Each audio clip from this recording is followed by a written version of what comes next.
Hello guys, welcome back to our channel Menti Educate. मैं फिर से आ गया हूँ। मैं हूँ गुंजन।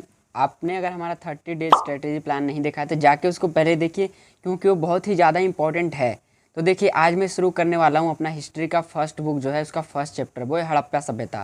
तो देखिए, वो आज के हमें जानने के लिए बहुत ही इंपॉर्टेंट है। हमें पता तो चले हमारी हिस्ट्री कैसी है, वहाँ पे हुआ क्या क्या है। बिल्कुल ही आराम से, एकदम आसान शब्दों में आपको समझाऊंगा। उससे पहले अगर आप हमारे चैनल मेंटी एजुकेट पे नए हैं तो उसको सब्सक्राइब कर लीजिए और नोटिफिकेशन बेल को भी प्रेस कर लीजिए, ताकि हमारी लेटेस्ट वीडियोस की नोटिफिकेशन आप तक पहुंचती रहे और आप बिल्कुल अपनी पढ़ाई सही से करते रहो। तो शुरू करें, आइए शुरू करते हैं। देखिए, पहले हम जानते हैं कि इसका जो कालखंड है, कब इसको किस में कौन से काल में रखा जाता है, इसके समय क्या है। तो देखिए, इसका जो उदय हुआ था वो हुआ था 2500 से लेकर 1700 ईसा तक, लगभग ईसा पूर्व तक लगभग। ठीक है, हड़प्पा सभ्यता का। इसका जो खोज करता है वो है दयाराम साहनी। ठीक है जी, देखिए जैसा कि लिखा हुआ है, काल 2500 से 1700 ईसा पूर्व तक। खोजकर्ता जिन्होंने हड़प्पा सभ्यता की खोज की थी कि हाँ यहाँ पे कोई सभ्यता बसती है, वो थे दयाराम साहनी। और इसका जो दूसरा नाम है हड़प्पा सभ्यता का, वो है सिंधु घाटी सभ्यता। ठीक है, क्योंकि ये सिंधु नदी के आसपास थी, इसलिए इसको सिंधु घाटी सभ्यता भी कहा जाता है। इसकी विशेषता ये थी कि नगरीय सभ्यता थी और यहाँ पे व्यापार प्रधान था। लोग व्यापार बहुत करते थे, वो पता चलेगा आपको धीरे धीरे, मैं चैप्टर में बताऊंगा। ठीक है, आराम से समझना है, कोई टेंशन नहीं लेना। तो देखिए, अगर इसका आपको पूछा जाए कि इसकी विशेषता क्या थी, ये कौन सी प्रणाली थी हड़प्पा सभ्यता, तो आपको बताना है नगर प्रणाली, नगर सभ्यता, नगरीय सभ्यता। देखिए, इसका जो विस्तार है, मतलब ये हड़प्पा सभ्यता कहाँ कहाँ तक फैला, तो देखिए अफगानिस्तान तक फैला, पाकिस्तान, भारत, हमारे भारत में तो है ही वही। ठीक है, यहाँ यहाँ फैला है। फिर उत्तर प्रदेश में भी फैला है, पंजाब में भी फैला है, लोथल में भी फैला है और बहुत सारे जगह हैं। देखिए, अब बात करते हैं कि निर्वाह के तरीके, मतलब हड़प्पा सभ्यता के जो लोग वहाँ पे रहते थे वो अपना जीवन यापन करने के लिए क्या क्या चीज़ें करते थे। तो देखिए, वो क्या करते थे, पेड़ पौधे से जो भी उत्पाद होते थे, प्राप्त होते थे, जैसे कि हो गया खजूर हो गया या कोई फल हो गया, उसको खाते थे। मछली, गेहूँ, जौ, मटर, दाल, ये सब उगाते थे और खाते थे। अब ये चीज़ें जो होती थी वो प्राप्त कहाँ से होता था इनको, ये सारा मिलता कहाँ से था चीज़ें। तो देखिए, बाजरा जो था वो गुजरात से मिलता था, चावल जो था वो लोथल से मिलता था। ये कुछ पशुओं को भी पालते थे, जैसे देखिए बैल, गाय, भेड़, बकरी, भैंस, सुअर, हिरन, घड़ियाल, ये सब ये पालते थे। ठीक है, हड़प्पा सभ्यता के लोग। अब आप बात करते हैं कृषि प्रौद्योगिकी। तो देखिए, कृषि जो है वो बैलों द्वारा खेती की जाती थी, क्योंकि कोई ऐसा टेक्निक था नहीं मॉडर्न, जैसे आज में हो गया, ट्रैक्टर हो गया, हार्वेस्टर हो गया, ये सब तो उस वक्त था नहीं ना। अब देखिए, जो कृषि प्रौद्योगिकी है, चोलिस्तान, बनावली, बनावली यानी अब जिसको हरियाणा बोलते हैं, यहाँ पे हल के साक्ष्य मिले हैं। मतलब हल का यहाँ पे सबूत मिला है कि यहाँ पे हल से खेती किया जाता था। कालीबंगन जो कि अब राजस्थान है, यहाँ भी हल रेखा का साक्ष्य मिला है। ये क्वेश्चन आता है 1 नंबर का, ध्यान रखना कि हल रेखा का साक्ष्य कहाँ से मिला है। तो अगर रहेगा बनावली या चोलिस्तान तो वो लगाना है, नहीं तो आपको कालीबंगन लगाना है। देखिए, सिंधु में ही सबसे पहले कपास की पैदावार हुई, मतलब सिंधु में ही सबसे पहले कपास को उगाया जाता है, उगाया गया था। अब देखिए क्या करते थे, ये फसलों को काटने के लिए पत्थर के हंसियों का यूज करते थे। ठीक है, उससे वो काटते थे फसल। जमीन जमीन जो जी थी वो अर्ध शुष्क थी, मतलब आधी जमीन थी उसमें सूखी हुई थी, नमी नहीं थी। अब देखिए, अफगानिस्तान के में एक जगह है शत्रुघ्न नाम से, यहाँ पे नहर पाए गए हैं। ठीक है, ये भी हड़प्पा सभ्यता की एक विशेषता के बारे में बताती है। उसके बाद आते हैं विलासिता की वस्तुओं की खोज। देखिए, विलासिता मतलब होता है आराम की वस्तुएं, जैसे आज के मॉडर्न टाइम में फ्रिज हो गया, कूलर हो गया, एसी हो गया, वॉशिंग मशीन हो गया, या आपका बढ़िया बड़ा बड़ा वो हो गया वॉल टीवी। ठीक है, ये सब विलासिता की, क्योंकि हमें आराम देती है। ये मोटर कार, ये सब क्या हो गया, विलासिता की वस्तुएं। अभी जैसे तुरंत चाहो देखो प्लेन से कहीं भी चले जाए, चल लिया प्लेन से अपना उड़ते उड़ते। ठीक है, ये होता है विलासिता की वस्तुएं, आराम की वस्तुएं। तो देखिए, इसको 2 वर्गों में विभाजित किया जाता है। पहला वर्ग जो होता है वो रोजमर्रा की वस्तुएं, मतलब जो रोज काम आती थी। तो जो रोजमर्रा की वस्तुएं होती थी, जो रोज काम आता था, वो बनाते थे उसको मिट्टी से। देखिए, जैसे कि एग्जाम्पल है चक्कियाँ, मृदभांड, सुइयाँ एवं झावा आदि। जो मृदभांड होता है वो मिट्टी से बना होता है, ध्यान रखना।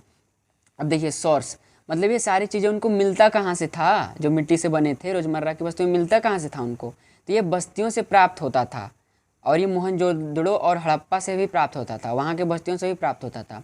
अब इसके आगे आता है शिल्प उत्पादन की जानकारी। शिल्प उत्पादन मतलब जो अलग अलग चीज़ बनाते थे ना, पत्थरों से हो गया और मोतियों ये सब से हो गया, उससे क्या क्या चीज़ें बनाती थी और उसके बारे में हमें जानकारी कहाँ से मिलती है। तो देखिए, चहुंदड़ो हड़प्पा तथा मोहनजोदड़ो की तुलनात्मक में छोटी बस्ती है। चहुंदड़ो एक जगह है जो कि हड़प्पा और मोहनजोदड़ो की तुलना में बहुत ही छोटी बस्ती है। देखिए चहुंदड़ो जो है वो सिर्फ 7 हेक्टेयर में फैली है और चहुंदड़ो में ही ज़्यादातर शिल्पकार होता था, मतलब चहुंदड़ो में ही ज़्यादा शिल्पकारी का काम होता था।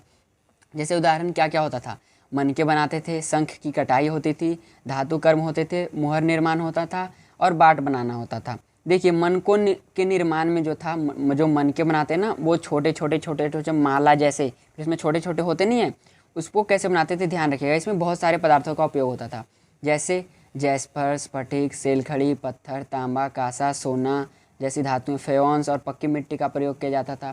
तो ये सब आपको पूछा जाता है, ध्यान रखना इसको। और सॉरी दोस्तों, अगर बैकग्राउंड नॉइज आ रही होगी तो उसके लिए माफ़ी चाहूँगा। है ही ऐसे यार, मानते ही नहीं, कितनी बार ही बोल चुका हूँ मैं। देखिए अब कुछ मनके जो थे वो सोने के टोप वाले पत्थर से ही बनाए जाते थे और इनका आकार जो होता था वो चक्राकार, बेलनाकार, गोलाकार, ढोलाकार और खंडित होते थे। मतलब आकार मतलब स्ट्रक्चर कैसा होता था। अब देखिए कुछ मनके जो थे वो सेलखड़ी के चूर्ण के लेप से भी बनाए जाते थे, जिसको साँचे में ढाल कर बनाया जाता था। अब देखिए चहुंदड़ों में ये सब शिल्पकार बनाते थे। देखिए अब बात करते हैं मोहनजोदड़ो। तो मोहनजोदड़ो जो है वो हड़प्पा सभ्यता के 2 मुख्य शहरों में से एक है, ठीक है। अब देखिए पहला क्या है, मोहनजोदड़ो की विशेषताएं पहले बताते हैं आपको। यह हड़प्पा सभ्यता के सबसे मुख्य नगरों में से एक था। हड़प्पा सभ्यता में जितने भी नगरे थे उसमें सबसे प्रमुख यही था। यह आधुनिक पाकिस्तान के लईकाना ज़िले में स्थित है। ये जो आज का पाकिस्तान है उसका एक जगह है लईकाना, वो ज़िला है, उसमें ये है। इसका क्षेत्रफल जो है वो 125 हेक्टेयर है। चहुंदड़ो का 7 हेक्टेयर और मोहनजोदड़ो का 125 हेक्टेयर। ध्यान रखना है आपको, 1 नंबर में पूछ सकता है। मोहनजोदड़ो में नगर को मुख्य रूप से 2 भागों में बांटा गया था। कौन सा? दुर्ग और निचला शहर। अब आइए जानते हैं कि दुर्ग और निचला शहर किसको बोलते हैं। तो देखिए जी, पहले दुर्ग की बात कर लेते हैं। दुर्ग जो था वो आकार में छोटा होता था और इसे ऊंचाई वाले स्थान पर बनाया जाता था, ऊंचे में बनाया जाता था। और दुर्ग को जो था वो चारों तरफ दीवार से घेरा जाता था। ये दीवार क्या था कि इसे निचले शहर से अलग करती थी, ठीक है। अब निचले शहर की बात करते हैं। निचला शहर आकार में दुर्ग से बड़ा था और यह सामान्य लोगों के लिए बनाया गया था, मतलब यहाँ सामान्य लोग रहते थे। वहीं अगर दुर्ग की बात करें तो वहाँ शासक लोग रहते थे, लेकिन निचला शहर जो था वो नॉर्मल लोग के लिए बनाया गया था। यहाँ की मुख्य विशेषताएं इसकी जल निकास प्रणाली थी। जल निकास यहाँ की बहुत ही उन्नत थी। तो देखिए मैंने आपको आज क्या क्या बता दिया।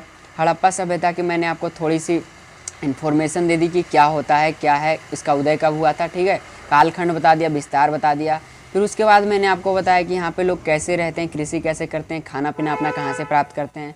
उसके बाद हमने बात की विलासिता की वस्तुओं की खोज। ये आप लोग बुक में पॉइंट देख लीजिएगा, मैं उसके मतलब स्टेप बाय स्टेप नहीं चल रहा हूँ, कोई सा भी पॉइंट आपको बता रहा हूँ मतलब। लेकिन मेरा यही कहना है कि मैं आपको बताऊँगा सभी एकदम आसान शब्दों में, तो टेंशन मत लीजिए और साथ ही साथ नोट्स बनाते रहिए, ये आपको आगे बहुत ही हेल्प करेगा, ठीक है जी।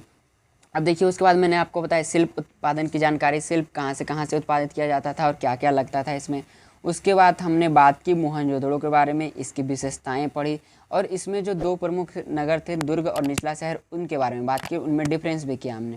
तो आज के लिए इतना ही, मिलता हूँ फिर नेक्स्ट वीडियो में, नेक्स्ट पार्ट में। तब तक के लिए बाय बाय।